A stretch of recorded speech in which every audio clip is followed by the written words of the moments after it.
పడిపోతున్నారు. దేవునికి వ్యతిరేకమైన తలంపులు కలుగు చేస్తుంది సాధారణ అపవాది.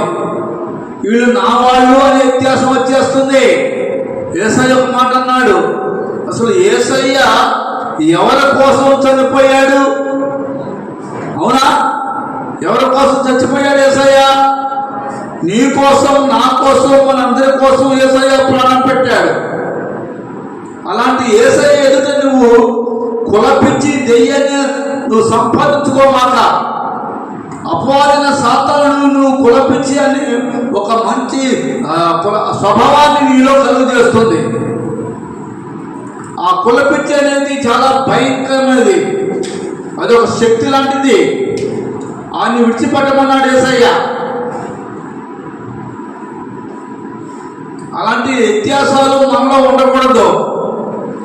మనమంతా ఒక తండ్రి